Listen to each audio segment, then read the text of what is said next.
శ్రీమాత్రే నమ. జయ గురు దత్తాత్రేయ నమ.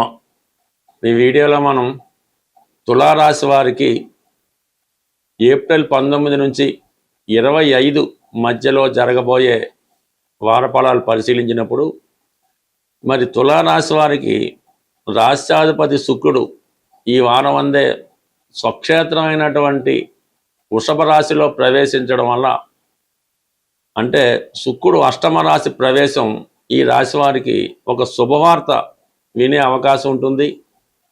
అలాగే ఆరోగ్యం బాగుపరుచుకునే నిమిత్తం మీరు కొన్ని చేసే ప్రయత్నాలు చాలా వరకు ఫలించే అవకాశం ఉన్నది. అలాగే కొన్ని కొత్త ప్రదేశాలు సందర్శించడం, కొత్త మిత్రులను కలుసుకోవడం జరుగుతూ ఉంటుంది. ఇది సినిమా, టీవీ, మీడియా రంగంలో ఉన్న వాళ్ళకి అనూహ్యంగా మంచి గుర్తింపు రావడం జరుగుతుంటుంది. మీలో ఉన్నటువంటి టాలెంట్కి తగిన గుర్తింపు, తగు ఆదాయం పెరిగే అవకాశం ఉంది.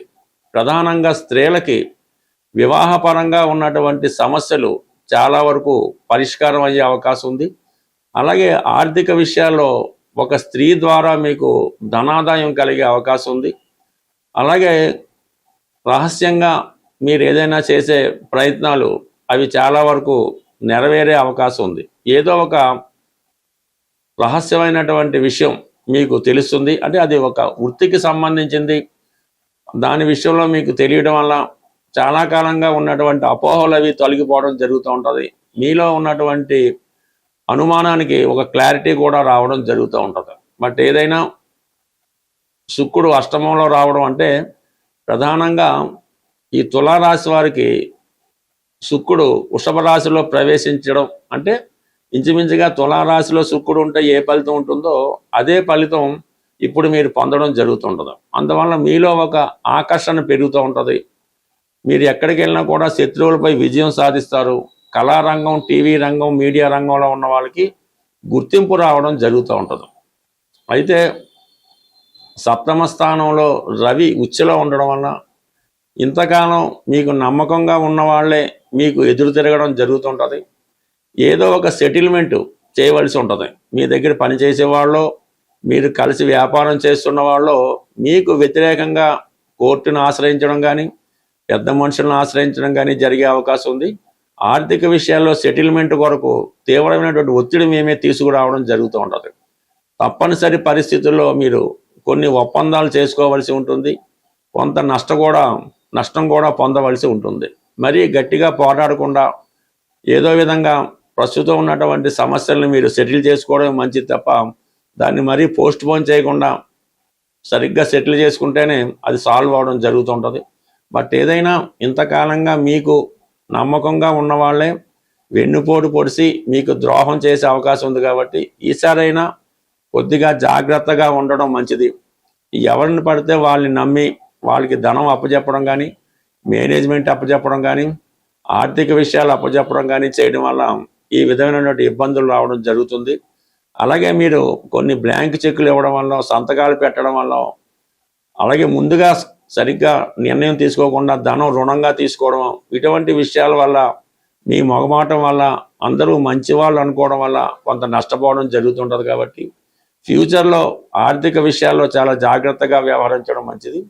ఉద్యోగస్తులు కూడా కొన్ని ఇబ్బందులు ఈ వారం మీరు ఎదుర్కోవాల్సి ఉంటుంది. ఏదైనా స్పెక్యులేషను, ముందుగా షేర్ మార్కెట్ ఇటువంటి వాటికి జోలికి వెళ్లకుండా కొన్నాళ్ళ పాటు మీ యొక్క వృత్తిలో మాత్రమే మీరు జాగ్రత్తగా ఉంటే అన్ని సమస్యలు వాటికి అవే సాల్వ్ అవడం జరుగుతుంది. ఈ నెల అంటే ఏప్రిల్ 19వ తారీఖు నుంచి 14వ తారీఖు మే వరకు కూడా ఈ శుక్రగ్రహం స్వక్షేత్రమైనటువంటి వృషభ రాశిలో ఉండడం జరుగుతుంది. అయితే ఇది సహజంగా ఈ వృషభ రాశి అన్నది సహజ రాశి చక్రంలో ధనస్థానం అవుతుంది. ఆ ధనస్థానంలో ధనాధిపతి ఉన్నప్పుడు ఆర్థిక పరంగా ఎవరికైనా సరే, ఏ లగ్నం వారికైనా, ఏ రాశి వారికైనా శుక్రుడు స్వక్షేత్రంలో ఉన్నప్పుడు ధన సంపాదన విషయంలో చాలా అనుకూలమైన పరిస్థితులు ఎదురవుతుంటాయి. ఈ సమయంలో మీరు ఈ శుక్రుడికి సంబంధించినటువంటి పరిహారం చేసుకోవడం వల్ల మీ కుటుంబానికి, వ్యక్తిగతంగా మీకు కూడా ధన సంపాదన పెరుగుతూ ఉంటుంది. కుటుంబం కూడా సౌఖ్యంగా ఉండడం జరుగుతూ ఉంటుంది. ఎటువంటి విభేదాలు ఉన్నా కూడా పరిష్కారం అవడం జరుగుతూ ఉంటుంది. దీనికి ప్రధానంగా మీరు ఏం చేయాలంటే, శుక్రవారం రోజు, ఏదైనా ఒక శుక్రవారం రోజు సాయంకాల సమయంలో ఏదైనా దేవాలయంలో ఎరుపు రంగు గులాబీ పూలు ఒక 6 మంచివి, చాలా ఫ్రెష్గా ఉన్నవి ఆ దేవాలయంలో సమర్పించవలసి ఉంటుంది. అది వెంకటేశ్వర స్వామి ఆలయం అయినా పర్లేదు, హనుమాన్ టెంపుల్ అయినా పర్లేదు, ఆలయంలో సమర్పించవలసి ఉంటుంది. అదే రోజు అక్కడ ఉన్నటువంటి భక్తులకి జిలేబీ పంచిపెట్టడం వల్ల మీకున్నటువంటి ఆర్థిక పరమైన సమస్య తొలుగుతుంది. వివాహానికి ఏవైనా ఆటంకాలు ఉన్నప్పుడు అవి కూడా తొందరగా తొలగిపోయే అవకాశం ఉంది. అదే ఇదే సమయంలో, అంటే ఈ శుక్రుడు ఈ స్వక్షేత్రంలో ఉండగా మీ కుటుంబంలో ధనం నిలవాలంటే మీరు ఒక చిన్న పరిహారం చేయవలసి ఉంటుంది.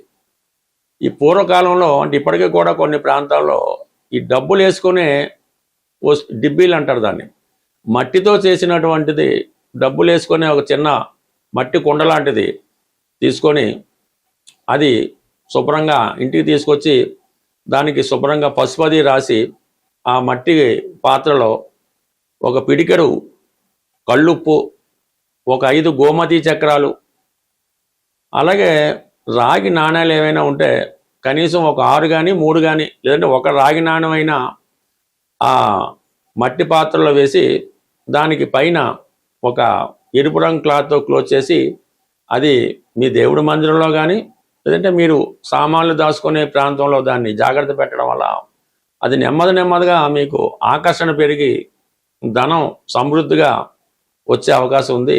బట్ ఏదైనా ఈ శుక్రగ్రహం బలంగా ఉన్నప్పుడు మీరు ఒక 18 రోజులు కానీ 41 రోజులు కానీ ఒకే సమయంలో పర్టికులర్గా మీకు ఏ టైం కుడితే ఆ టైంలో మరి కనకదార స్తోత్రాన్ని పారాయణ చేయడం వల్ల కానీ వినడం వల్ల కానీ మీకు ఆర్థిక పరంగా చాలా అనుకూలమైన పరిస్థితులు ఎదురవుతూ ఉంటాయి. సో ఇదే సమయంలో ఎక్కువగా స్త్రీలను గౌరవించడం, అంటే మీకు తల్లిగారికి కానీ పెద్దలు, మీ కుటుంబ పెద్దలకు కానీ ఎవరైనా మంచి స్త్రీలకి మీరు ఈ సమయంలో వాళ్ళకి ఒక కానుకగా ఎరుపు రంగు చీర, జాకెట్టు, గాజులు, ఈ సౌభాగ్య వస్తువులు వాళ్ళకి మీరు కానుకగా ఇవ్వడం వల్ల మీకు వాళ్ళు సంతోషించినప్పుడు ఆటోమేటిక్గా మీకు ధన సమృద్ధి కూడా కలిగే అవకాశం ఉంది.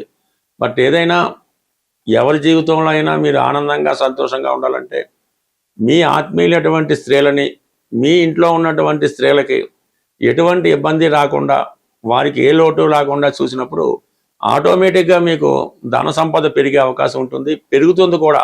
స్వస్తి.